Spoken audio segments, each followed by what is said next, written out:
25 years back. And our perpetual problem was road cutting for laying of pipelines. Even today, that perpetual problem is there, and it seems to be, it will be there in perpetuity. Anybody here from the city of Delhi, native of Delhi, please raise your hand. One gentleman only from Delhi. Acha. Well, I don't know whether you are aware that in Delhi, underground cabling of electricity was done in 1940s, when the Englishmen were still ruling India, and they set up what is called today New Delhi. And Edward Lutyens, amongst others, one of the main architects, so it's called Lutyens Delhi officially. It's called Lutyens Delhi in the records. In 1941-42, Khan Market, Parliament, Rajpath, India Gate, all these areas were done. And at that time, they put underground cabling. No city in India has total underground cabling even today. But the Britishers in a colony did it 75 years, 80 years back. There was a big problem of language. But luckily, the first time that I went, they provided us with a very noble Japanese, a gentleman by the name of Mr. Sekiyama, who was an interpreter for our group. And because of Mr. Sekiyama, I had intensive interaction with him in the 2 weeks. I visited 6 cities in Japan, including Hiroshima. And I was simply stunned. 15-20 days ago, to be very precise, on the 18th of the previous month, that is 18th of June, a very dear friend of mine, whom I have known for 30 years, he had gone to Japan for 10 days. So he called me from Delhi, he lives in Delhi, and he told me, my first name is Rajan, my full name is Rajan Habib Khwaja. So he told me, Rajan bhai, I am going to Japan. So I said, bhai, it's a wonderful decision you have taken, and he went on vacation. I had gone on duty. So I said, well, all that I can tell you is, keep your mind absolutely open, keep your observation razor sharp, and keep maintaining either in your phone or your laptop or your iPad or whatever you use, or like me, old-fashioned person, paper and pen, notebook, keep noting. And I said, when you come back, then we will exchange notes, because I have got my old notes of Japan. So I met him on 21st. He had returned only 2 days before, on 18th night or 19th morning. Then you know what he told me? He told me, every word that you told me about Japan is not true. Is not true. It is more than true. He said, I just can't believe it. Anybody in this room who has been to Japan, by the way? You've been there? Which city? So, if you disagree with what I am saying, only if you disagree, you raise your hand. If you agree, keep quiet. You can ask maybe in the question answer session. First thing is, it is perhaps the cleanest country in the world. Nobody eats on the roads there.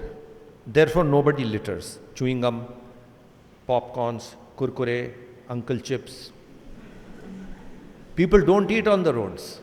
There are designated places where you can sit and eat. And then you clean your table when you get up. As far as the trains are concerned, did you travel in the bullet? You did. What is it called? What is it called? अरे भाई, अब तो पूरी दास्तान की आपने 3 years, 15. So don't say you were a kid. You should say I was even younger than what I am. I thought you were 3 years old when you said a kid. You are young, but at that time you were even younger. But you still remember 15 years? Okay. I remember things even before I was 15. Some lady has been. That's right, thank you, Shinkansen. Now the rule there is that if it's late by more than 5 minutes, 30 seconds, no, 30 seconds if it is late, 30, muppai in Telugu, 30, they apologize. If it is more than 5 minutes, they refund your full fare. Full fare, just for being late by 5 minutes. In India, if something is half an hour late, and if we are a good Hyderabadi, we will say, "Kya मैं यार time पे ही थे ना?" Just see where they are and where we are. Then it's not that they don't have problems. I am aware of the problems thanks to Mr. Sekiyama. But it is then like keeping that they have their problems, they have serious problems. But this bottle now is 1/10 empty and 9/10 full. So it depends on how you look at it. If the gentleman here says, Professor Mishra asks him a question, please describe what you are seeing, you are a student of physics. And he describes. So it is up to him to say capacity 250 ml. Then he measures and he says, out of 250 ml, 30 ml consumed, 230 ml remains, hence 20 ml empty. Then the lady sitting next to is asked, she is like me, a student of humanities. And she says 20 ml consumed, hence 9/10 still there. So this is how life is. The moment we compare ourselves, as the old saying goes, comparison is amongst comparables. You can't compare yourself with something different, which is in a totally different league.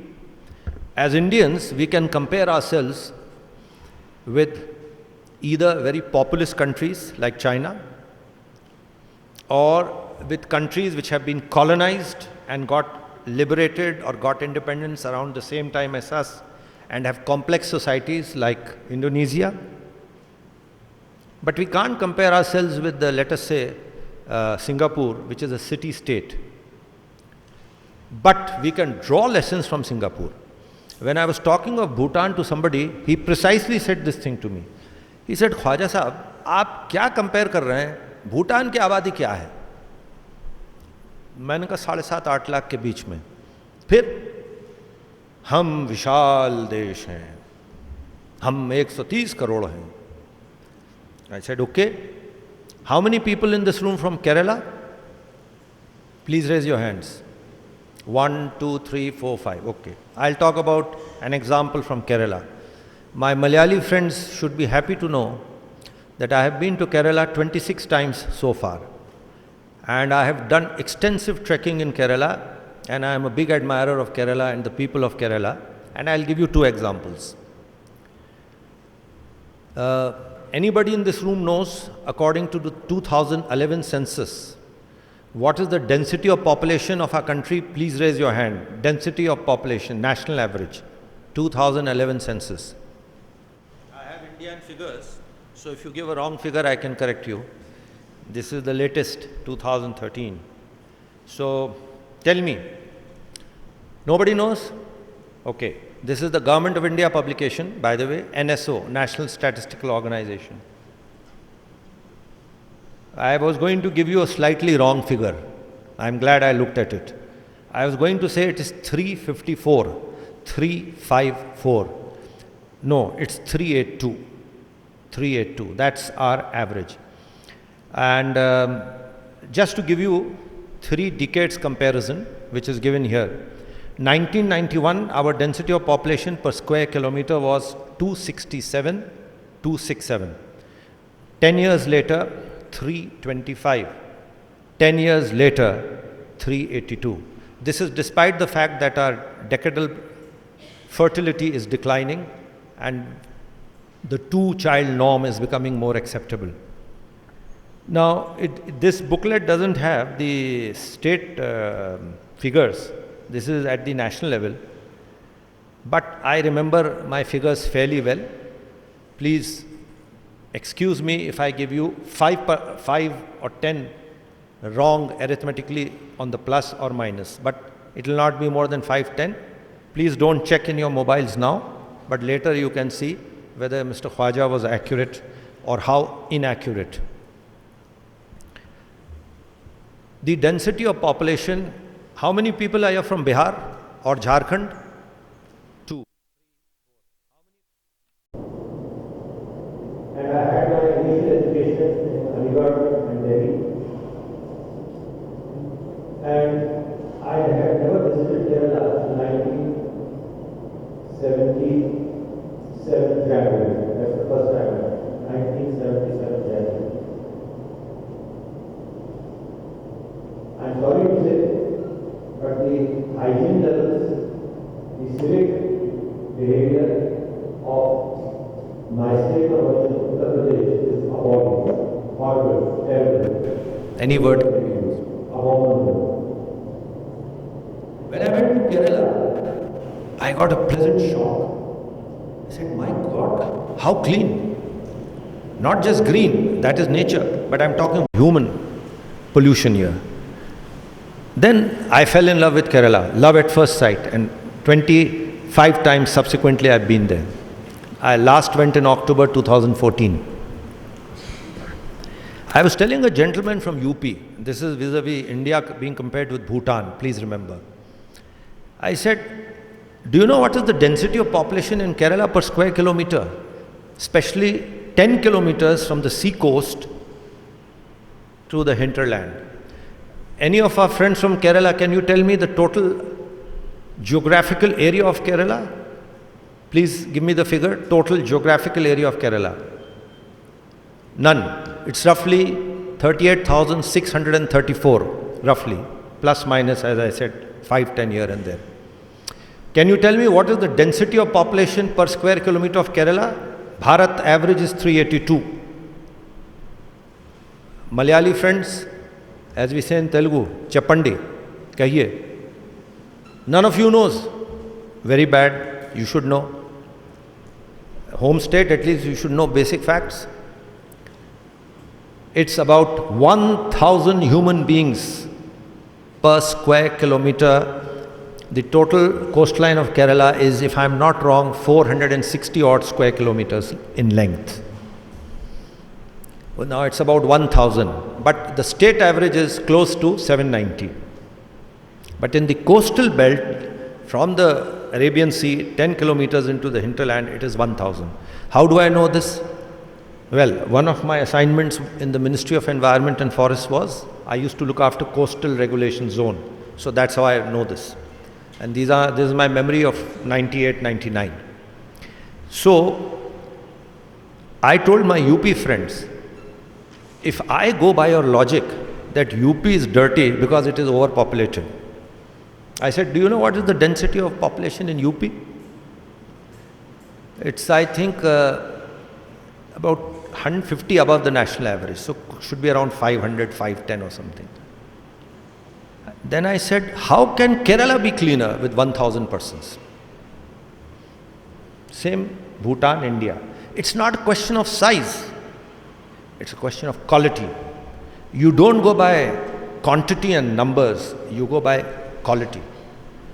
So, these two examples, I will conclude my second part here, I've shared with you is Bhutan, Japan, and then within Bharat, Kerala. Yes, it's suicide.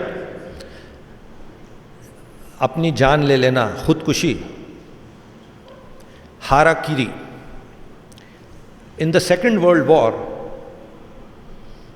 when the Americans joined after the Pearl Harbor bombing by the Japanese Air Force formed a special squadron where the only condition was that those people who want to do harakiri, they should join this squadron. And number of fighter pilots joined and they committed harakiri. You know what they used to do? They used to go and smash the aircraft into the American aircraft carriers. So this is one aspect of character. This is one aspect of character. Whether it is good or bad, no value judgment. I'm only telling you one aspect. Now let me come, I've spoken now for 45 minutes. Let me share with you certain Indian authors. I'll start with Robin Sharma on leadership. How many of you have read his book, Leader Without Title? Please raise your hands. Leader Without Title. Okay. Another Indian author, Mohit Siddiqui, who has been to IPE also and who's co-author in the book which I wrote in 2008. He has written a book called, two books. One is Enrich Your Personality. Enrich Your Personality. Ms. Sarkar, if it is not there in your library, in fact, Mohit Saab has written 15 books on management. You must have them. And the second one is Watch Your Ladder. It's a long name. Watch Your Ladder. Which wall is it leaning against? Which wall is it leaning against? These are two books. Enrich Your Personality and Watch Your Ladder. Which wall is it leaning against? And the third book, which I read very recently, just 3 years ago, coincidentally by another Hyderabadi. I don't know whether he has been here, Yawar Beg. Has he been here ever, Yawar Beg? He has written a book called Leadership is a Personal Choice. Leadership is a personal choice. And he has given a very simple example of what is personal choice. He said, the example he has given is of a lady who sells vegetables. So what is her day? She wakes up early morning, she mobilizes whatever money she has, she goes to the mandi, that is the wholesale market, let's say buys 100 rupees worth of vegetables, carries that on her head, goes into the area where she hawks or door to door or wherever it is. If she's lucky, she sells the entire quantity for which she has paid 100 rupees and maybe saves 20 rupees. That is her day's earning, 20 rupees, not 120 but 20. Then what does she do? She has to come back home and she has to look after her household chores, which includes maybe a drunken, abusive husband, very common, and psychologically damaged children, plus cooking the food, plus everything else. Mr. Beg says that lady is a real leader. Why? She has made a choice to be a leader. Instead of doing this, she could have done so many other things where maybe she would not have had to work so hard and she could have earned more, she could have done some other job, this thing, whatever it is. He has not elaborated. He has only shared the concept that all of us have a choice. And I was reading in the papers yesterday or today, yes, today, our governor, who's common to both the states, Mr. Narasimham, His Excellency, he is governor of Telangana and governor of Andhra Pradesh. Yesterday, in some forum, he has gone and said he is against free meals. Because he said, when you earn your bread, there is satisfaction in eating that roti rather than getting free roti. And you are aware of what happened in Britain in 1950s and 60s when this term came to be popularized, dole culture, D-O-L-E, dole. In America, they call it social security. So what happens, most of the people who are on dole, they ultimately become drug addicts and they are what is called in English language, wasters. They waste themselves. You are aware of the recent controversy about a picture, a film called Urta Punjab, recently released, I think a week or 2 weeks ago, which is supposed to be on the, I have not seen it, so I cannot comment on it, but it is on the drug problem. But I do remember as a former civil servant, my colleagues, interaction with my colleagues in Punjab cadre, I was aware that it's a very serious problem even 20 years ago. And very recently, the former Chief Election Commissioner of our country, Mr. Qureshi, who retired about 2 years ago, he has written an article in Indian Express newspaper of a letter he had then written to the Prime Minister of India, which he has now released to the public, Dr. Manmohan Singh, saying that one of the biggest challenges which the Election Commission of India faced in conducting the previous elections in Punjab, that is 2 years back, I think his term ended just around that time, was huge amounts of drugs which were being circulated, and he has given the quantities: 52 kilo heroin, falana, falana, falana, and he wrote this to the Prime Minister. So, people who do this are called wasters because they waste themselves.